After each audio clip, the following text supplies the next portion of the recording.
نحمده ونصلي على رسوله الكريم اما بعد فاعوذ بالله من الشيطان الرجيم بسم الله الرحمن الرحيم ولقد آتينا لقمان الحكمة أن اشكر لله ومن يشكر فإنما يشكر لنفسه ومن كفر فإن الله غني حميد وإذ قال لقمان لابنه وهو يعظه يا بني لا تشرك بالله إن الشرك لظلم عظيم ووصينا الإنسان بوالديه حملته أمه وهنا على وهن وفصاله في عامين أن اشكر لي ولوالديك إلي المصير وإن جاهداك على أن تشرك بي ما ليس لك به علم فلا تطعهما وصاحبهما في الدنيا معروفا واتبع سبيل من اناب الی ثم الی مرجعکم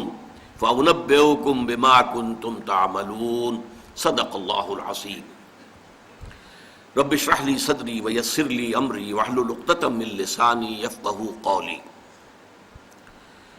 سورہ لقمان کے اس دوسرے رکوع کے بارے میں جن پر کہ ہمارے اس منتخب نصاب کا تیسرا درس مشتمل ہے، کچھ ابتدائی تمہیدی باتیں بیان ہو چکی ہیں۔ آخری بات جو بیان ہو رہی تھی اس کا ایک پہلو رہ گیا۔ حضرت لقمان کی شخصیت کے بارے میں یہ بات سامنے آ چکی کہ وہ ایک قول کے مطابق عرب باعدہ سے متعلق تھے، قوم عاد جو اوریجنل قوم عاد تھی، اس کے بادشاہوں میں سے ایک بادشاہ تھے، یا ان پر عذاب آنے کے بعد جو اہل ایمان ان میں سے کچھ چلے گئے یمن میں آباد ہو گئے، تو وہاں جو ان کا ایک نظام بنا اس کے وہاں کے بادشاہ تھے، واللہ عالم۔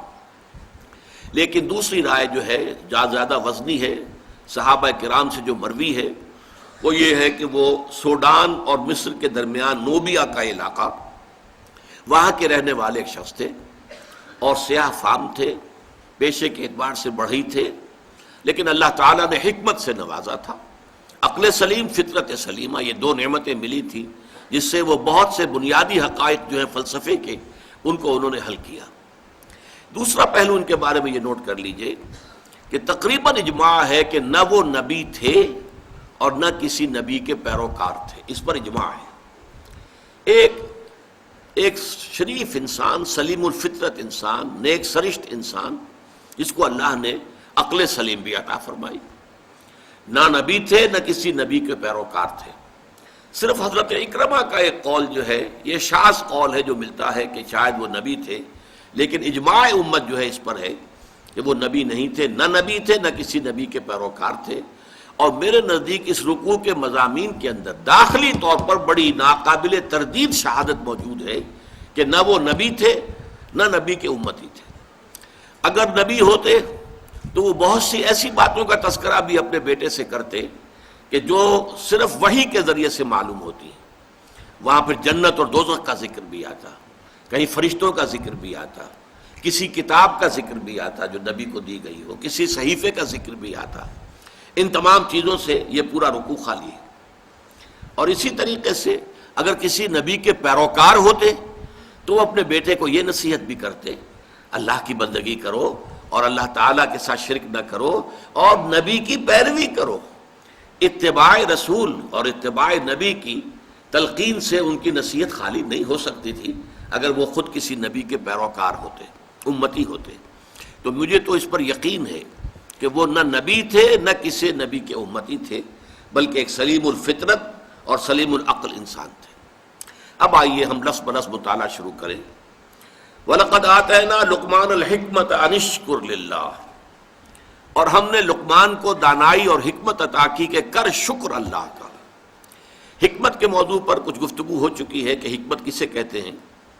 جب انسان کی عقل سلیم فطرت سلیمہ کی روشنی اور رہنمائی میں سفر کرتی ہے، فلسفیانہ سفر، تو اس سے جو حاصل ہوتا ہے وہ حکمت ہے۔ شکر کسے کہتے ہیں؟ شکر اصل میں ایک جذبہ ہے کہ جو کسی کے ساتھ اگر کسی نے خیر کیا ہو، بھلائی کی ہو، احسان کیا ہو، کسی تکلیف سے اس کو بچایا ہو، چھٹکارا دلایا ہو، تو ایک جذبہ پیدا ہوتا ہے انسان کے قلب کی گہرائی سے۔ اب اسے ہم جذبہ تشکر کہیں گے، جذبہ امتنان کہیں گے. یہ قلب کی گہرائی سے ابھرتا ہے اور پھر زبان پر بھی آتا ہے. آپ کا شکریہ، میں آپ کا شکریہ ادا کرتا ہوں. یہ شکر جو ہے در حقیقت یہ فطرت کی صحت کی علامت ہے. اگر فطرت صحیح ہے تو شکر لازماً ہوگا، اور اگر شکر نہیں ہے تو معلوم ہوا کہ فطرت مسخ ہو چکی ہے. آپ کے ساتھ کسی نے بھلائی کی اور آپ کے اندر یہ جذبہ بھی پیدا نہیں ہوا. یہ تو حیوانات تک کے اندر ہے. آپ کسی پیاسے جانور کے سامنے پانی رکھیے، کوئی بکری ہو، کوئی اور ہو، کوئی گائے ہو، پیاسا ہو، بندھا ہوا ہے، وہ تو ادھر ادھر دوڑ کر اپنی پیاس پوری نہیں کر سکتا. بالٹی میں پانی رکھ دیجیے، وہ پی کر پھر وہ آنکھیں اٹھا کر آپ کو دیکھے گا. وہ جانور تو اس کی آنکھوں کے اندر سے آپ کو جذبہ تشکر چھلکتا ہوا نظر آئے گا. اسی معنی میں عجیب بات یہ ہے، عین، عین کہتے ہیں آنکھ کو، اور عین کہتے ہیں چشمے کو بھی. عرب کہتے تھے عین شکرا، وہ چشمہ جس میں سے پانی خود بخود ابل رہا ہو، نکل رہا ہو نیچے سے، زمین سے ابلتا ہو، عین شکرا. اور دابۃ شکور کہتے تھے ایسے حیوان کو. آپ کے ہاں کو گائے ہے، بھینس سے بندھی ہوئی ہے، آپ اس کی ٹہل سیوا کر رہے ہیں، اچھی خوراک دے رہے ہیں، غذا دے رہے ہیں، نہلاتے بھی ہیں گائے بھینس کو، تو پھر اس کا ظہور اس کے بدن پر ہونا چاہیے، اس میں فربہی آنی چاہیے. تو اس کو کہیں گے دابۃ شکور. یہ شکر گزار جانور ہے کہ اس کے ساتھ جو بھلائی ہو رہی ہے، جو خیر ہو رہا ہے، اس کے نتائج اس پر ظاہر ہو رہے ہیں. تو یہ فطرت کی در حقیقت صحت کی علامت ہے. پرانی کہانی آپ نے بھی بچپن میں پڑھی ہوگی کہ ایک غلام کہیں بھاگا ہوا تھا اور اسے راستے میں ایک جگہ اس نے دیکھا ایک شیر پڑا ہوا کراہ رہا ہے، اور اس کو شدید تکلیف تھی. اس کے پاؤں میں ایک کانٹا چبھا ہوا تھا. ظاہر بات ہے شیر نہیں نکال سکتا تھا اس کو. اس غلام نے اس کا کانٹا نکال دیا. اس شیر نے صرف اسے سونگھا اور چلا گیا. اس کے بعد وہ غلام پکڑا گیا، اور جیسے کہ ہوتا تھا رومن اور گریک دور میں کہ بھاگا ہوا غلام جب پکڑا جاتا تھا تو پھر شیروں سے پھڑواتے تھے اس کو. ان کے جو بڑے وہ ہوتے تھے، یہ اسٹیڈیمز بنے ہوئے ہوتے تھے، اس میں آ کر جو ہے اس غلام کو چھوڑ دیا، اور پھر بھوکا شیر جو ہے وہ پنجرے میں سے نکالا تاکہ وہ اس کو بھمبوڑے اور ختم کرے. تو اس نوجوان کو، اس غلام کو بھی پھینکا گیا. اس کے بعد جو شیر کا پنجرا کھولا تو شیر آیا، اس نے سونگا اور اس کو چھوڑ کر علیحدہ بیٹھ گیا. لوگ حیران ہوئے. معلوم ہوا یہ وہی شیر تھا کہ جس کے پاؤں سے کانٹا نکالا تھا اس غلام نے، جبکہ وہ بھاگا پھر رہا تھا، چھپتا پھر رہا تھا جنگلوں میں. بہرحال یہ شے سمجھ لیجئے کہ شکر جو ہے در حقیقت یہ فطرت کی صحت کی علامت ہے. یہاں تک فرمایا حضور نے من لم یشکر الناس لا یشکر اللہ. یہ شکر ایسی شے ہے جو انسانوں کا شکر گزار نہیں ہے، وہ کبھی اللہ کا شکر گزار بھی نہیں ہو سکتا. فطرت مسخ ہو چکی ہے. کسی نے آپ کے ساتھ بھلائی کی اور آپ کے اندر سے وہ جذبہ تشکر ابھرا ہی نہیں، معلوم ہے فطرت کے سوتے خشک ہو چکے ہیں. وہ کنواں جس کے اندر لانے والے پانی کے سوتے خشک ہو چکے ہیں، پانی کہاں رہے گا اس میں؟ تو خالی کنواں ہے. تو تمہاری بھی فطرت جو ہے خالی ہو چکی ہے، اور تمہارے اندر وہ جو جذبہ تشکر موجود نہیں ہے، تو گویا کہ فطرت کے سوتے خشک ہو چکے. اب اصل بات کیا ہے اس فطرت کے بعد؟ اصل منعم کو پہچاننا. اب دیکھیے اس کو بھی ذرا غور سے سنیے میری بات کو. بچپن میں ہر بچہ یہ سمجھتا ہے کہ میرے حفاظت کرنے والے، میری ضروریات پوری کرنے والے، میری تکلیف پر تڑپ اٹھنے والے میرے والدین ہیں. اس سے آگے کا اسے بھی پتہ نہیں ہے، احساس نہیں ہے. لہذا جذبہ شکر جو ہے وہ والدین کی ذات کے ساتھ مرتکز ہو جاتا ہے. اس سے ذرا آگے بڑھا، معلوم نہیں میرا کنبہ ہے، میرے چچا ہیں، میرے ماموں ہیں، میرے فلاں ہیں، میرے قرب قبیلے کے لوگ ہیں، میری قوم ہے، میرا وطن ہے. یہ سب در حقیقت میرے محافظ بھی ہیں، میرے مددگار بھی ہیں، اور میری ضرورتیں پوری کرتے ہیں. یہ جذبہ تشکر اب پھیل رہا ہے والدین سے، اپنے خاندان، قبیلے، قوم. اس کے بعد محسوس ہوتا ہے، یہ سائنس کی انتہا ہے کہ یہ سارے عناصر فطرت مجھے پال رہے ہیں. سورج کی حرارت نہ ہو تو فصلیں کیسے پکیں؟ سورج کی حرارت نہ ہو تو یہ ہوا، یہ بادل کیسے اٹھے، سمندروں سے بخارات؟ ہوائیں نہ چلیں تو یہ کیسے جو ہے بادل یہاں تک آئیں اور بارش برسے اور پھر میرے لیے گندم جو ہے وہ پیدا ہو؟ تو کائنات پوری مجھے پال رہی ہے. اور اس میں سب سے بڑی شے جو ہے، یہ سائنس کا یوں سمجھ لیجیے کمال ہے، سب سے بڑی شے سورج ہے. اس لیے کہ یہ بھی کہنا ہے کہ زمین سورج ہی سے ٹوٹا ہوا ایک ٹکڑا ہے، اسی سے سپلنٹر ایک علیحدہ ہوا اور اس کے گرد گھومنا شروع کر دیا. واللہ عالم، یہ علیحدہ بحث ہے، یہ کاسمولوجی کی بحث ہے. لیکن یہ ہے کہ بہرحال ہم جانتے ہیں یہ شکر کا جذبہ پھر آ کر مرتکز ہوتا ہے یہ تمام مظاہر فطرت کے اوپر. اب اس کے بعد صرف ایک چھلانگ لگانے کی ضرورت ہے، وہ چھلانگ جو حضرت ابراہیم نے لگائی تھی. سورہ انعام میں ذکر ہے، انہوں نے ایک تارے کو دیکھا تو کہا اچھا شاید یہ میرا رب ہے. جب وہ ڈوب گیا، غروب ہو گیا، تو نہیں میں تو غروب ہونے والے کو تو رب نہیں مان سکتا. پھر چاند کو دیکھا، وہ بڑا روشن تھا، بہت بڑا تھا، اچھا یہ رب ہے. جب وہ بھی ڈوب گیا، کہا نہیں اگر میرے رب نے مجھے ہدایت نہ دی. پھر دیکھا سورج کو، ھذا اکبر ھذا ربی ھذا اکبر. فلما افلت، پھر جب وہ بھی غروب ہو گیا تو پھر اس کے بعد جو چھلانگ لگائی انہوں نے کیا، انی وجہت وجہی للذی فطر السماوات والارض حنیفا. میں نے اب اپنا رخ کر لیا ہے، اپنا چہرہ کر لیا ہے رخ پر اس ذات کے جس نے آسمانوں اور زمین کو پیدا کیا ہے، جو سورج اور چاند اور ستاروں کا پیدا کرنے والا ہے. حنیفا، یکسو ہو کر. وما انا من المشرکین، اور میں ہرگز مشرکوں میں سے نہیں ہوں. یہ ہے عقل کی آخری چھلانگ. سورج بھی ایک نظام میں جکڑا ہوا ہے، کسی اور نے اس کا نظام بنایا ہے، اس کی حیثیت کچھ ہے ہی نہیں. اس پوری کائنات کی وسعت اور پہنائی میں یہ جو خورشید منور ہے یہ کیا ہے؟ یہ ایک ذرے کے مانند ہے. پوری کائنات کی ہے، billions and billions of galaxies, اور ہر گیلیکسیز میں بلینز اور بلینز آف سٹارز. اندازہ تو کیجئے، اس کی وسعت کا کوئی تصور ممکن ہے؟ انسان کو چکر آتا ہے. یہ تمام جو ہے اعداد و شمار جو یہ آتے ہیں ہمارے سامنے ایسٹرونومی میں، چکر آتا ہے. سورج کی کیا حیثیت ہے؟ ہاں ایک ہستی ہے کہ جس نے ان سب کو جکڑا ہوا ہے، جس کے نظام میں ہے، جس کے قانون کے اندر یہ جکڑے ہوئے ہیں. بے حسبان، یہ ایک حساب کے ساتھ چل رہے ہیں، اور حساب کسی نے معین کیا ہوا ہے. یہ ہے در حقیقت عقل کا کام. یعنی فطرت کی سلامتی، جذبہ تشکر. شکر کس کا؟ سب سے بڑی بات اللہ کا شکر. ایک بات اور نوٹ کر لیجئے، یہی جذبہ تشکر ہے جو پھر عبادت کی شکل اختیار کرتا ہے. دیکھیے شکر، آپ کے ساتھ کسی نے بھلائی کی، آپ کی فطرت کا تقاضا نمبر ایک یہ کہ اس کا شکریہ ادا کریں. نمبر دو یہ کہ آپ بھی کوشش کریں کہ کوئی میں بھی اس کی خدمت کروں، کو میں اس کو بدلہ دوں. ہل جزاء الاحسان الا الاحسان، بھلائی کا بدلہ سوائے بھلائی کے اور کیا ہو سکتا ہے؟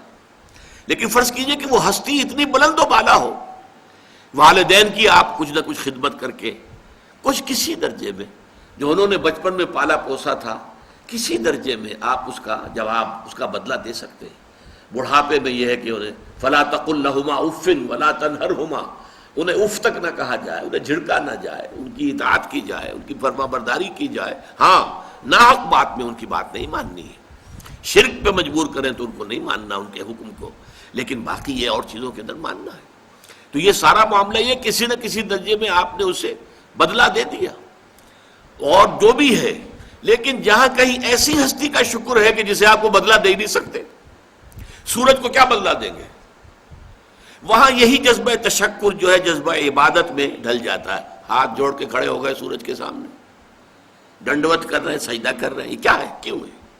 یہ وہی جذبہ تشکر ہے کہ اس سورج ہی سے ہمارا سارا نظام چل رہا ہے، میرا پورا وجود یہ در حقیقت اسی کے ذریعے سے اس کی ساری ضرورتیں اور سارے تقاضے پورے ہو رہے ہیں. یہی جذبہ تشکر ہے جو جذبہ عبادت کی شکل اختیار کرتا ہے. اور جب جذبہ تشکر صحیح جگہ جا کر لگ گیا، یعنی جیسے کہ میں مثال بارہا دیتا رہا ہوں کہ اگر آپ کو کسی اونچی فصیل پر چڑھنا ہے اور آپ کے پاس جو ہے وہ ایک کمند ہے، تو پہلے کمند کو آپ پھینکیں گے اونچا. آپ کے بازو میں طاقت ہونی چاہیے. اگر بازو میں طاقت ہی نہیں ہے تو کمند کہیں قریب ہی جا کے اٹک گئی تو جہاں تک وہ اٹکی ہے وہیں تک چڑھ سکتے ہیں نا، اس سے آگے تو نہیں جا سکتے. تو کمند کو پہنچانا ہے پہلے اونچائی تک. اب دیکھیے اس کو اقبال نے کہا ہے، یزداں بکمند آور اے ہمت مردانہ. تمہاری کمند یزداں کے ساتھ جا کر جڑے، اللہ کو پہچانو. تمہاری عقل کا جو ہے در حقیقت امتحان یہ ہے کہ اصل منعم حقیقی، اصل محسن حقیقی، اس کے انعامات، اس کے احسانات، اس نے تمہیں پیدا کیا، تمہاری ضرورت کی چیزیں پیدا کی. ان تعدوا نعمت اللہ لا تحصوها، اگر تم اللہ کی نعمتوں کو گننا چاہو کبھی احسان نہیں کر سکتے، کبھی ان کی گنتی نہیں کر سکتے. اس کے لیے تمہارا جذبہ شکر جو ہے وہ ڈھل جانا چاہیے جذبہ عبادت میں. اور یہاں اس رکوع کے اعتبار سے اس کے جو سب سے بڑا مظہر ہے وہ اب آ رہا ہے. وَإِذْ وَلَقَدْ آتَيْنَا لُقْمَانَ الْحِكْمَةَ أَنِ اشْكُرْ لِلَّهِ، أَنِ اشْكُرْ لِلَّهِ، گویا کہ حکمت کا تقاضا یہ کہ شکر کا جذبہ اللہ تعالیٰ کی ذات کے ساتھ وابستہ ہو جائے. وَمَنْ يَشْكُرْ فَإِنَّمَا يَشْكُرُ لِنَفْسِهِ، اور جو کوئی شکر کرتا ہے وہ اپنے بھلے کو کرتا ہے. اللہ کا کوئی کام نہیں بنتا اس سے، اللہ کی کوئی ضرورت پوری نہیں ہوتی. وہ ضرورت سے مبرہ ہے، منزہ ہے، اعلیٰ ہے، عرفہ ہے، اس کی کوئی ضرورت نہیں، احتیاج ہے ہی نہیں، وہ محتاج نہیں ہے، وہ تو غنی ہے. تو اس لیے فرمایا من یشکر فانما یشکر لنفسہ. لنفسہ سے مراد کیا ہے؟ اگر آپ کے اندر جذبہ شکر ہے اور وہ جذبہ تشکر جا کر ذات باری تعالیٰ کے ساتھ منسلک اور ملحق بھی ہو گیا ہے، اب آپ کی شخصیت کا ترفع ہوگا، شخصیت ابھرے گی، شخصیت اپچے گی، شخصیت کی ترقی ہوگی، شخصیت میں ترفع پیدا ہوگا، بلندی آئے گی. تعمیر سیرت جسے کہتے ہیں، جسے اقبال تعمیر خودی کہتا ہے. صحیح معنی میں واقعتاً آپ ایک ایسے انسان بن سکیں گے کہ جن کے بارے میں قرآن نے کہا ہے کہ وَلَقَدْ خَلَقْنَا الْإِنسَانَ فِي أَحْسَنِ تَقْوِيمٍ، ہم نے انسان کو بہترین حساب پر پیدا کیا. وہ انسان بننے کے لیے ضروری ہے کہ آپ کی فطرت سلیم ہو اور عقل سلیم. فطرت سلیمہ جذبہ تشکر موجود ہو، عقل سلیم اصل محسن کو پہچان لے، اصل منعم کو پہچان لے، اور یہ منسلک ہو جائے پہ جذبہ تشکر ذات باری تعالیٰ کے ساتھ. تو اس کا بھلا تمہیں کو پہنچے گا، تمہاری شخصیت کی تعمیر ہوگی، تمہاری خودی جو ہے وہ پختہ ہوگی، مضبوط ہوگی، تمہاری اپنی سیرت و کردار جو ہے اس کی نشو و نما ہوگی. وَمَنْ يَشْكُرْ فَإِنَّمَا يَشْكُرُ لِنَفْسِهِ وَمَنْ كَفَرَ، اور جو کفر کرے فَإِنَّ اللَّهَ غَنِيٌّ حَمِيدٌ، تو اللہ تو غنی ہے اور حمید ہے. کفر کے بھی لفظی معنی پہچان لیجئے. کفر کے لفظی معنی دبا دینا، چھپا دینا. اسی سے کفارہ بنا ہے. کفارہ، آپ سے گناہ ہو گیا ہے تو گناہ کا کفارہ ہے تاکہ گناہ جو ہے دب جائے، چھپ جائے، ختم ہو جائے، محو ہو جائے، گناہ کا اثر آپ کے نامہ اعمال میں باقی نہ رہے. کفارہ. تو اسی طریقے سے کہتے ہیں کہ جو کسان ہے عجب الکفار نباتہ ثم یہیج فتراہ مصفرا، سورہ حدید میں کسانوں کو کہا گیا کہ یہ کفار ہیں. کس معنی میں؟ کہ وہ دانہ جو ہے زمین میں چھپا دیتے ہیں تاکہ اس سے زمین سے پھر پودا نکلتا ہے. تو فطرت انسانی کے اندر سے ابھرنے والا جذبہ تشکر آپ نے دبا دیا، یہ کفر ہے، کفران نعمت. قرآن مجید میں لفظ کفر یا شکر کے مقابلے میں آتا ہے، جیسے یہاں آیا وَمَنْ يَشْكُرْ فَإِنَّمَا يَشْكُرُ لِنَفْسِهِ، جو کوئی شکر کرتا ہے وہ اپنے بھلے کے لیے کرتا ہے. وَمَنْ كَفَرَ فَإِنَّ اللَّهَ غَنِيٌّ حَمِيدٌ، اور جو کفر کرے گا، کفران نعمت کرے گا، تو اللہ تعالیٰ تو غنی اور حمید ہے. یا پھر کفر ایمان کے مقابلے میں آئے گا، کفر اسلام کے مقابلے میں آئے گا. دل میں ابو جہل بھی مانتا تھا کہ محمد حق پر ہے، لیکن اس حقیقت کو، دل کی اس صداقت، دل کی گواہی کو دبا رہا ہے، چھپا رہا ہے، دبا رہا ہے اپنے تعصب کی وجہ سے. اور سب سے بڑھ کر آپ کو معلوم ہے علماء یہود کے بارے میں تو قرآن کہتا ہے یعرفونہ کما یعرفون ابناءہم، ایسے پہچانتے ہیں محمد کو صلی اللہ علیہ وسلم جیسے اپنے بیٹوں کو پہچانتے ہیں. تو یہ اندر ان کے ایمان موجود تھا، اندر جو ہے گواہی دل دے رہا تھا کہ محمد برحق ہے. یہی ہے وہ آخری رسول اور آخری نبی جن کی پیشن گوئی کی تھی موسیٰ نے بھی اور عیسیٰ نے بھی علیہم الصلوۃ والسلام. لیکن اپنے قلب و ذہن کی ان گواہیوں کو چھپایا انہوں نے. وَمَنْ أَظْلَمُ مِمَّنْ كَتَمَ شَهَادَةً عِندَهُ مِنَ اللَّهِ، ان سے بڑھ کر ظالم کون ہوگا جنہوں نے ایک گواہی جو ان کے پاس اللہ کی طرف سے تھی اسے چھپا لیا ہے. تو کفر بمانی اسلام بمقابلہ اسلام، کفر بمانی بمقابلہ ایمان. نفاق جو ہے وہ کفر ہے، نفاق بھی کفر ہے. اسلام کے مقابلے میں کافر، غیر مسلم کافر ہے. اور شکر کے مقابلے میں کفران نعمت، وہ بھی لفظ کفر سے بنا ہے. اسی میں آیا ہے لئن شکرتم لازیدنکم ولئن کفرتم ان عذابی لشدید، اگر تم شکر کرو گے تو ہم اور دیں گے، اور بڑھا کر دیں گے. لیکن اگر تم نے کفران نعمت کی روش اختیار کی تو پھر ہمارا عذاب بھی بہت سخت ہے۔ ومن کفر فإن اللہ غنی حمید، غنی جس کی کوئی احتیاج نہ ہو، بے نیاز، غنی عن العالمین، تمام جہانوں سے بے نیاز، حمید فعیل کے وزن پر، اور یہ حامد اور محمود دونوں سے ہو سکتا ہے۔ فعیل جو ہے صفت مشبہ، وہ اس میں فاعل اور اس میں مفعول دونوں سے ہو سکتی ہے۔ یہاں مفعول سے ہے، محمود سے حمید بنا ہے۔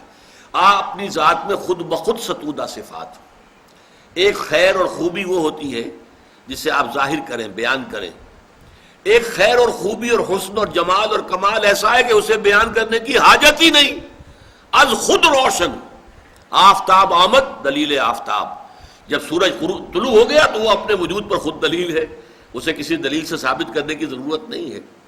تو حاجت مشاطہ نیست صورت دل آرام را۔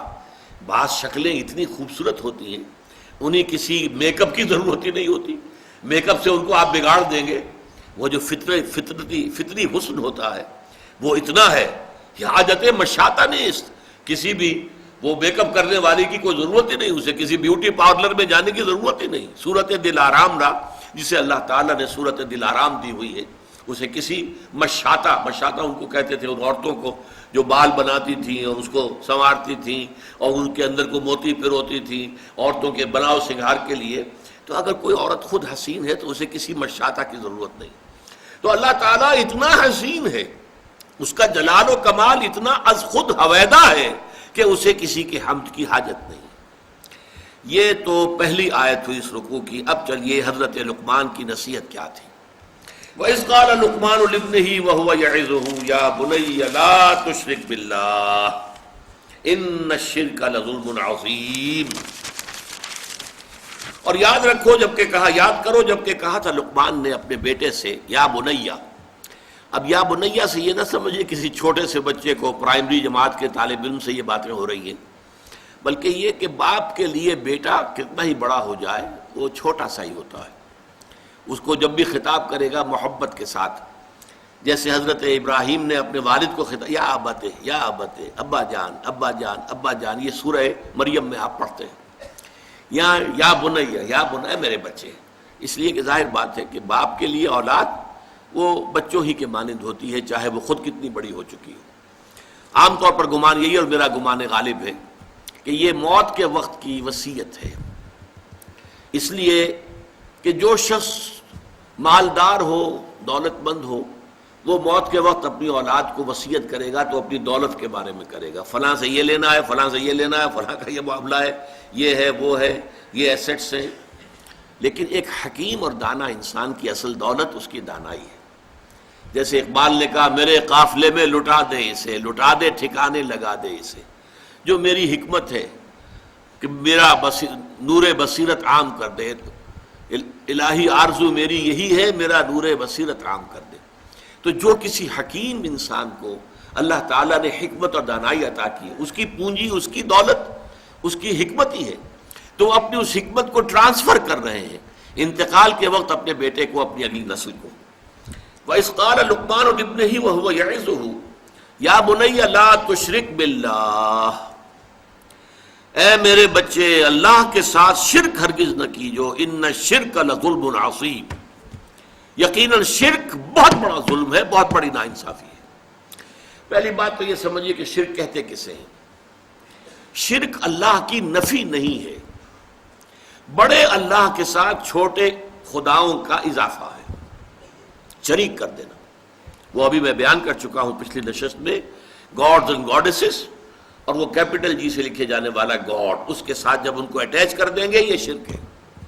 مہادیو کے ساتھ دیویاں دیوتا شامل کر دیے گئے، یہ شرک ہے۔ اللہ کے ساتھ آلہہ شامل کر دیے گئے، اللہ الالہ، وہ تو ہے وہ ایک اللہ، اسے وہ بھی مانتے تھے سب کہ وہ ایک ہی اکیلا ہی ہے، لیکن یہ کہ اس کے ساتھ کوئی بیٹی ہے، بیٹے، کوئی نائبین، کوئی اس کے منہ چڑھے ہوئے مصاحبین، یہ ایڈ کر دیے گئے آلہہ کے طور پر کہ ان کی سفارش سے بیڑا پار ہو جائے گا قیامت میں۔ یہ ہے ان کا شرک۔ لا تشرک باللہ، اللہ کے ساتھ شریک نہ کیجیے، یعنی اب نوٹ کیجئے، اللہ تعالی کا حق ایک لفظ میں ہے، اس کے ساتھ شرک مت کرو۔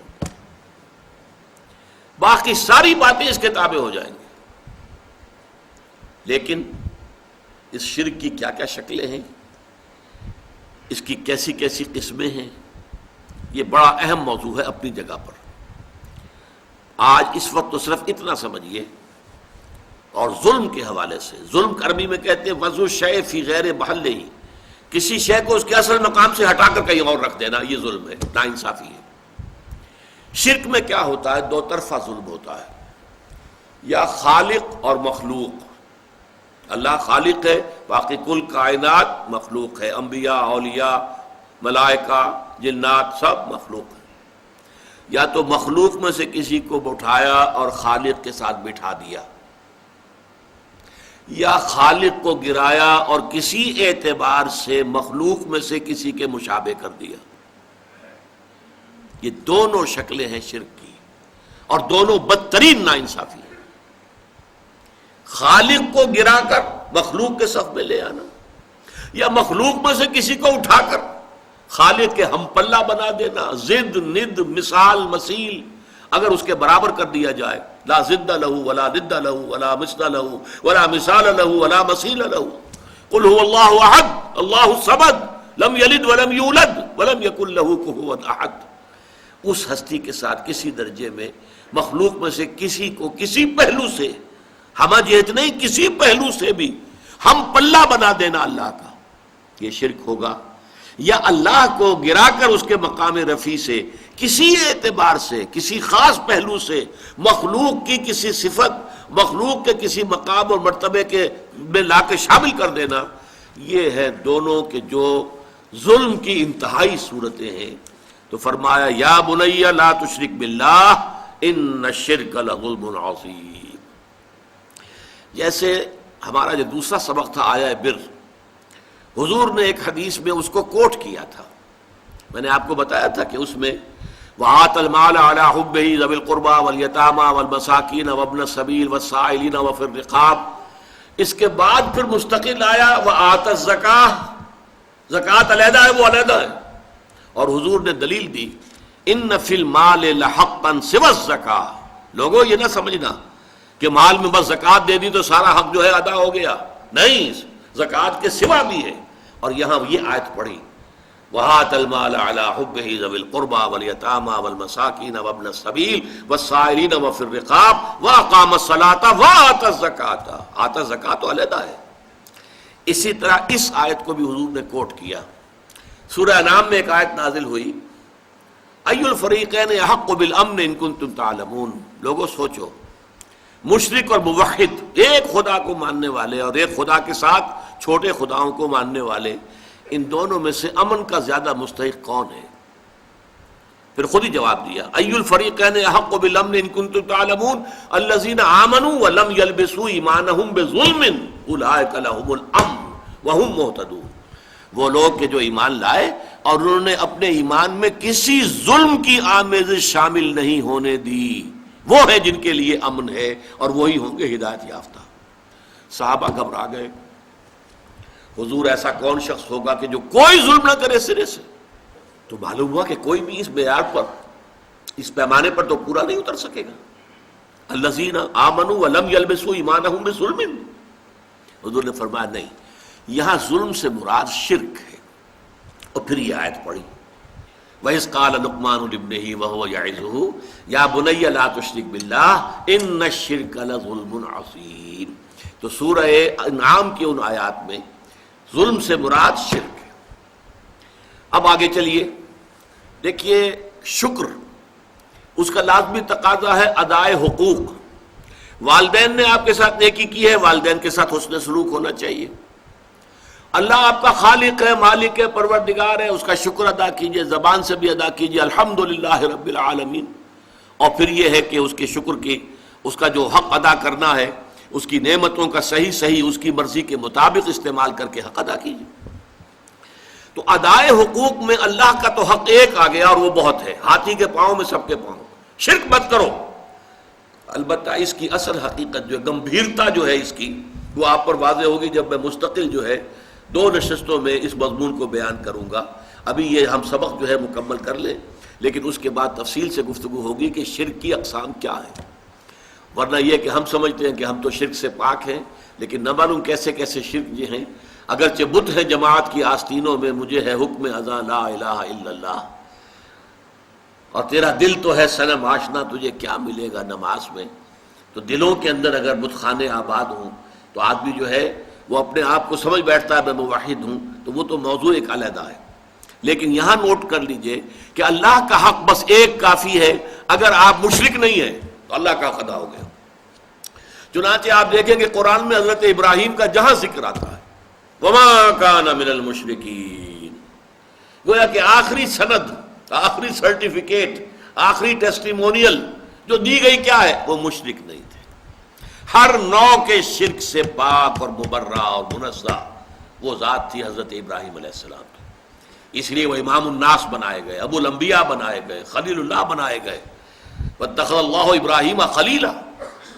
لیکن اب اگلا جو حق ہے، اللہ کے بعد مخلوقات میں سب سے بڑا حق والدین کا ہے. اس کو اب میں وہ بات بیان کر رہا ہوں کہ اللہ تعالیٰ نے بیچ میں دخل دیا ہے. حضرت لقمان کی نصائح کی ابھی ایک ہی آیت آئی ہے، اور اس کے بعد اللہ نے فرمایا وَوَصَّيْنَا الْإِنسَانَ بِوَالِدَيْهِ. یہاں اللہ کا کلام شروع ہو گیا، اس لیے کہ حضرت لقمان سلیم الفطرت انسان، ان کو یہ بات زیب نہیں دیتی تھی کہ اپنے بیٹے سے اپنے حقوق بیان کریں. اللہ تعالیٰ کا معاملہ تو یہ ہے واللہ لا یستحیی من الحق. لیکن انسانوں کو، جیسا کہ سورہ احزاب میں بھی آیا ہے، حضور کو بھی بعض اوقات صحابہ کے طرز عمل سے تکلیف ہوتی تھی، لیکن یہ کہ قرآن مجید میں آیا ہے کہ وہ تم سے حیا کی وجہ سے تم سے کہتے نہیں ہیں. تم کھانا کھانے کے بعد بیٹھے رہتے ہو وہاں پہ، ان سے انہیں تکلیف ہوتی ہے، ان کے معمولات میں خلل پیدا ہوتا ہے. لیکن یہ کہ اللہ تعالیٰ کو حق کے کہنے میں کوئی باک نہیں ہے. تو یہاں اللہ نے گویا کہ اس خلا کو مکمل کیا ہے کہ اللہ کے حقوق وہ تو ایک لفظ میں آ گئے، لا تشرک باللہ. لیکن یہ کہ اللہ کے بعد سب سے بڑا حق انسانوں کے اوپر والدین کا ہے. اس لیے کہ اصل کریٹر وہ ہے، اصل سسٹینر وہ ہے، لیکن ذریعہ تخلیق والدین بنے ہیں. والدین کے نطفے ہی سے تو والدہ کے رحم کے اندر آپ کی زندگی کا، آپ کے وجود کا آغاز ہوا ہے. پھر والدہ نے آپ کو اپنے خون سے، آپ نے اس کا خون چوسا ہے. ایک بہت بڑی جونگ کی طرح جو ہے پیٹ کے اندر وہ بچہ جو ہے ماں کا خون چوس رہا ہے اور اسی سے پل بڑھ رہا ہے. پھر یہ کہ 9 مہینے تک اس نے اپنے پیٹ میں رکھا ہے. پھر جو وضع حمل ہوا ہے کس قدر تکلیف اور شدت کی کیفیت کے ساتھ ہوا ہے. پھر اس نے اپنے خون ہی کی توانائی ہے جو دودھ کی شکل میں تمہاری غذا کے طور پر تمہیں پلائی ہے. تو ان کا حق جو ہے تمام انسانوں میں فائق، جملہ مخلوقات میں فائق تر حق ہے والدین کا. وَوَصَّيْنَا الْإِنسَانَ بِوَالِدَيْهِ. اور ہم نے والدین کے بارے میں انسان کو وصیت کی. یہ وصیت در حقیقت فطرت انسانی کے اندر موجود ہے. والدین کے ساتھ یہ حسن سلوک فطرت انسانی کے اندر موجود ہے. وہ شکر کا جذبہ جو ہے، میں نے تو آپ سے عرض کیا، سب سے پہلے تو والدین ہی سے منسلک ہوتا ہے. والدین ہی اس کے پروٹیکٹر ہیں. بچے کو کہیں کسی طرف سے خوف ہوتا ہے، بھاگتا ہے دوڑ کر ماں کی چھاتی سے چپٹ جاتا ہے، گود میں داخل ہو گیا. وہ سمجھتا ہے کہ میں تو قلعے کے اندر آ گیا. چاہے یہ کہ کوئی درندہ صفت، کوئی سکھ ہے، کوئی اور ہے، کوئی یہودی ہے، وہ اس بچے کو کھینچتا ہے ماں کی گود میں سے اٹھا کر اور اچھالتا ہے اور کسی نیزے کے اندر پرو دیتا ہے، یہ دوسری بات ہے. لیکن بچہ اپنی ماں کی گود میں پہنچ کر یہ سمجھتا ہے کہ میں تو قلعے کے اندر آ گیا ہوں، محفوظ ہو گیا ہوں. لہذا اس کا جذبہ تشکر پورا والدین کی ذات کے ساتھ اس کو برقرار رہنا چاہیے، یہ جذبہ تشکر. اور اس میں خاص طور پر یہی وجہ ہے، قرآن مجید میں آپ دیکھیں گے کہ یہ 4-5 مقامات ایسے ہیں، سورہ بقرہ میں بھی ہے، سورہ نساء میں بھی ہے، سورہ انعام میں ہے، سورہ بنی اسرائیل میں ہے، کہ والدین کا حق اللہ کے حق کے فوراً بعد وَقَضَىٰ رَبُّكَ أَلَّا تَعْبُدُوا إِلَّا إِيَّاهُ وَبِالْوَالِدَيْنِ إِحْسَانًا. اور تیرے رب نے فیصلہ کر دیا ہے کہ تم نہیں بندگی کرو گے، پرستش کرو گے کسی کی سوائے اللہ کے، اور والدین کے ساتھ نیک سلوک. یعنی اللہ کے ذکر کے فوراً ساتھ جڑا ہوا. جیسے یہاں ہے انشکر لی ولوالدیک، شکر کرو میرا. دیکھیے اللہ کو اپنا حق جتانے میں کوئی حیا نہیں ہے، کوئی شرم نہیں ہے. اللہ نے اپنا حق کرو میرا شکر. انشکر لی، کریٹر میں ہوں، تمہاری ماں کے دل میں ممتا میں نے ڈالی ہے، تمہارے باپ کے شفقت جو ہے وہ جو اس کے دل میں تھی تمہارے لیے وہ میں نے پیدا کی تھی، تو اصل کریٹر اور سسٹینر تو میں ہوں، میرا شکر۔ اور یہاں پہلے اپنے شکر کا ذکر کیا، حالانکہ یہاں ذکر ہو رہا ہے والدین کا، وَوَصَّيْنَا الْإِنسَانَ بِوَالِدَيْهِ، ہم نے وصیت کی انسان کو والدین کے بارے میں، لیکن اس کا اختتام جو ہو رہا ہے ان اشکر لی، شکر کرو میرا، وَلِوَالِدَيْكَ، اور اپنے والدین کا، اِلَيَّ الْمَصِيرُ، بالآخر تو میری ہی طرف لوٹ کر آ جانا ہے، تم بھی آ جاؤ گے، تمہارے والدین بھی آ جائیں گے۔ لیکن یہاں نوٹ کیجئے والدین میں سے والدہ کے حق کو فائق قرار دیا گیا، حملتہ امہ وہنا علی وہن، اسے اٹھائے رکھا اس کی ماں نے کمزوری پر کمزوری جھیل کر۔ ظاہر بات ہے نقاہت ہوتی ہے عورت کے اندر، جیسا کہ میں نے ابھی عرض کیا تھا، ایک جوک ہے جو اس کا خون چوس رہی ہے مسلسل، اس کو نقاہت ہو رہی ہے کہ نہیں ہو رہی؟ وہنن علی وہن، کمزوری پر کمزوری، ضعف پر ضعف جھیلتے ہوئے اس نے اسے اٹھائے رکھا۔ حملتہ امہ وہنا علی وہن وفصالہ فی عامین، اور پھر دودھ کا چھڑانا ہوا 2 سال میں، نارمل جو ہے رضاعت کا حق۔ آج کل تو بہرحال اب دوبارہ توجہ ہو رہی ہے، اور سائنسک جو ہے جو اکتشافات ہیں ان سے بھی، کہ یہ بریسٹ فیڈنگ جو ہے یہ بہت بہتر ہے، یہ باٹل فیڈنگ جو ہے یہ چاہے کتنا اچھے سے اچھا دودھ ہو، ماں کے دودھ کا بدل کوئی نہیں۔ وفصالہ فی عامین، اور اس کا دودھ چھڑانا 2 سالوں میں۔ انشکر لی، اسی لیے حدیث میں آتا ہے کہ ایک صحابی نے حضور سے پوچھا کہ حضور میرے حسن سلوک کا اولین مستحق کون ہے؟ آپ نے فرمایا تمہاری والدہ۔ انہوں نے پھر پوچھا ان کے بعد کون؟ پھر فرمایا تمہاری والدہ۔ پھر پوچھا ان کے بعد کون؟ پھر فرمایا تمہاری والدہ۔ 4تھی مرتبہ پوچھا پھر کون؟ تو فرمایا تمہارے والد۔ یعنی والد کے حقوق والدہ کے حقوق سے تہائی ہیں، یا یوں کہیے کہ والدہ کے حقوق والد کے حقوق سے 3 گنا ہیں۔ اور یہ بات اس لیے کہ واقعتاً جو مشقت ماں جھیلتی ہے باپ کی نہیں ہوتی۔ رات کو بھی ماں جاگتی ہے بالعموم، وہ باپ کو تو چاہتی ہے کہ سویا رہے، اسے کل جا کے کام کرنا ہے، مزدوری کرنی ہے یا کچھ اور کرنا ہے، بچہ رو رہا ہے تو وہ ماں جو ہے وہ اپنی نیند حرام کرے گی، کوشش کرے گی کہ باپ کی نیند میں خلل نہ آئے۔ یہ سارا جو ہے بوجھ جو ہے اٹھایا ہے ماں نے، جسمانی طور پر بھی، ذہنی طور پر بھی، نفسیاتی طور پر بھی۔ سب سے زیادہ جو عمل دخل ہے انسان کی پرورش میں وہ تو والدہ کا ہے، لہذا والدہ کے حقوق جو ہے، اور اس میں ذرا ایک توازن ہے، قانونی اعتبار سے اولاد والد کی ہے، اگر سیپریشن ہو جائے گی والد کو جائے گی، نام والد کا چلے گا، فلاں ابن فلاں، ماں کا نام نہیں چلے گا امریکہ کی طرح آج کل، اس لیے کہ وہاں تو باپ کا اکثر پتہ ہی نہیں ہوتا کہ باپ ہے کون۔ اکثر اولاد جو ہے وہ حرام زادی ہے، لہذا پتہ کیا کہ باپ کون ہے، بغیر کسی شادی کی اولادیں ہو رہی ہیں۔ We are living together, we are not married, we are living together, اور لیونگ ٹوگیدر میں بچے بھی ہو رہے ہیں۔ کوئی لیگل ان کے درمیان جو ہے وہ رشتہ نہیں ہے، وہ میاں بیوی نہیں ہے، only we are living together. بہرحال تو والدہ کے حقوق جو ہے، قانونی حق والد کا فائق ہے، لیکن اخلاقی حق والدہ کا بہت درجے فائق۔ الجنت تحت اقدام الامہات، جنت جو ہے وہ تو ماؤں کے پاؤں تلے ہے، یہی باپ کے پاؤں تلے نہیں کہا ہے۔ تو یہ بیلنس ہے، دنیاوی نظام چلانے کے لیے باپ کا معاملہ، وہ ہیڈ آف دی فیملی ہے، الرجال قوامون علی النساء، لیکن یہ ہے کہ جہاں تک اخلاق کا، حسن سلوک کا، ادب کا، لحاظ کا تعلق ہے، ماں کا حق 3 گنا فائق ہے۔ انشکر لی ولوالدیک الی المصیر۔ اب ایک سوال پیدا ہوتا ہے، ایک حق اللہ کا ہے کہ اس کے ساتھ شرک نہ کیا جائے، ایک حق والدین کا ہے کہ ان کے ساتھ ادب ہو، حسن سلوک ہو۔ اگر یہ 2 حق ٹکرا جائیں تو کیا کریں گے؟ کیا اگر والدین مجبور کریں شرک کرو؟ اور یہ مسئلہ بڑا پریکٹیکل مسئلہ تھا، یہ تھیوریٹیکل مسئلہ نہیں ہے۔ حضور پر جو نوجوان ایمان لے آئے تھے، والدین ان کے مشرک، اب والدین دباؤ ڈال رہے، تم اپنے آباء و اجداد کے دین کو چھوڑ کر کہاں چلے گئے ہو؟ گمراہ ہو گئے ہو، تم واپس آؤ۔ بعض کا معاملہ آتا ہے کہ ماں اکیلی تھی، باپ فوت ہو چکا تھا، اور ماں نے ہی پالا پوسا تھا سعد ابن ابی وقاص کو، اور ماں نے پھر مرن برت رکھ لیا، نہ کچھ کھاؤں گی نہ پیوں گی، اپنے آپ کو ہلاک کر لوں گی جب تک سعد اپنے باپ کے دین میں واپس نہیں آتا۔ یہ کیا کیا سعد نے؟ اپنے باپ کا دین چھوڑ بیٹھا۔ تو ایک بہت بڑا اشکال، بہت بڑا مسئلہ بہت بڑا پرابلم لوگوں کے لیے پیدا ہو گیا. کیا کریں؟ فطرت یہ کہتی ہے ماں ہے، ماں نے پالا پوسا ہے، کتنا احسان مجھ پر ہے اور اس کا حق مجھ پر کتنا ہے. دوسری طرف یہ کہ حق تو یہ ہے کہ اللہ کے ساتھ شرک نہیں کرنا. اب ٹکراؤ ہو گیا تو اس مسئلے کا عملی حل بتا دیا. وَإِن جَاهَدَاكَ عَلَىٰ أَن تُشْرِكَ بِي مَا لَيْسَ لَكَ بِهِ عِلْمٌ فَلَا تُطِعْهُمَا كُلًّا كُلًّا.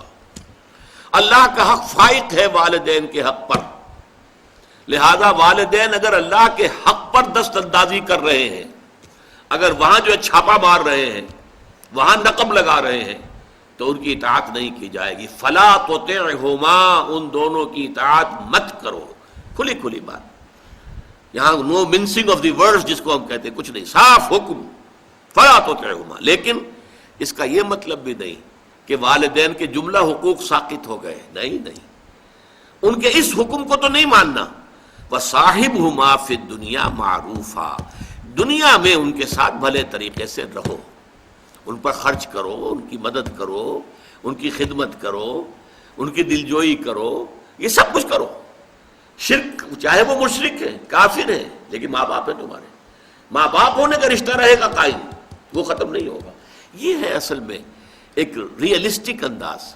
یہ نہیں کہ بس وہ ہے تو دفع کرو ان کو، جائیں وہ مریں کھپیں جان جائیں، تمہارے اوپر کوئی حق نہیں رہا. نہیں، تم پر ان کے حقوق قائم ہیں. صاحبہما فی الدنیا معروفا، جو بھلا انداز ہے، جس کو سب کہیں کہ ہاں یہ اچھا انداز ہے، جو انسان کا جو کلیکٹیو کانشنس ہے وہ اس کو تسلیم کرے کہ ہاں یہ اچھا انداز ہے. والدین کے ساتھ وہ انداز تمہیں لازماً اختیار کرنا ہے. وَاتَّبِعْ سَبِيلَ مَنْ أَنَابَ إِلَيَّ. اب یہ بہت اہم مسئلہ بیان کر دیا. پیروی کرو اس شخص کے راستے کی جس نے کہ اپنا رخ میری طرف کر لیا ہے. والدین کی پیروی لازم نہیں ہے. ہو سکتا ہے والدین گمراہ ہوں، والدین مشرک ہوں، تو والدین کی پیروی نہیں. والدین جہالت کی رسمیں لے کر چلے آ رہے ہیں تو والدین کی پیروی نہیں ہوگی. وَاتَّبِعْ سَبِيلَ مَنْ أَنَابَ إِلَيَّ، پیروی کرو اس کے راستے کی جس نے اپنا رخ میری جانب کر لیا. والدین کا ادب، والدین کے ساتھ حسن سلوک، یہ اپنی جگہ ہے. لیکن ایک تو اگر وہ شرک کا حکم دے تو وہ نہیں ماننا، دوسرے اتباع ان کا نہیں ہے، پیروی ان کی نہیں ہے. ہاں کیا کہنے ہیں، اگر والدین خود جو ہیں اللہ کے مسلم اور مومن بندے ہوں تو کیا کہنے، نور علی نور، ان کی پیروی کیجیے. اگر حضرت شاہ ولی اللہ دہلوی کے بیٹے ہوں وہ کیوں نہیں پیروی کریں گے اپنے باپ کے راستے کی؟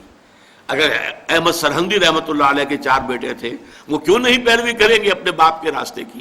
یہ تو نور علی نور ہے. لیکن اگر والدین غلط راستے پر چلے ہیں، وہ گمراہی کے راستے پر چلتے رہے ہیں، ان کے بڑے آباء و اجداد نے کوئی غلط رسمیں اور ریتیں شروع کر دی تھی اور وہ ان کی پابندی کر رہے ہیں، تو ان کی پیروی کرنا تم پر لازم نہیں ہے. پیروی کرو اس کی. وَاتَّبِعْ سَبِيلَ مَنْ أَنَابَ إِلَيَّ، جس نے میری طرف اپنا رخ کر لیا ہے. ثُمَّ إِلَيَّ مَرْجِعُكُمْ، پھر میری ہی طرف تم سب کو لوٹ کر آنا ہے. فَأُنَبِّئُكُم بِمَا كُنتُمْ تَعْمَلُونَ، پھر میں تمہیں جتلا دوں گا ایک ایک کر کے کہ تم کیا کرتے رہے ہو. یہ ہے درمیان میں کہ جو حضرت لقمان کی نصائح کے شروع ہونے کے بعد اللہ تعالیٰ کی طرف سے والدین کے حقوق کے ضمن میں، اور پھر اگر اللہ اور والدین کے حقوق آپس میں ٹکرا جائیں تو مسئلہ کیا ہوگا، اس کا حل کر دیا گیا. اس کے بعد بقیہ 4 آیات میں پھر حضرت لقمان کی نصیحتیں بیان ہوئی ہیں، وہ انشاءاللہ تعالیٰ اب اگلی نشست میں پڑھیں گے. اقول قولی ھذا واستغفر اللہ لی ولکم ولسائر المسلمین والمسلمات.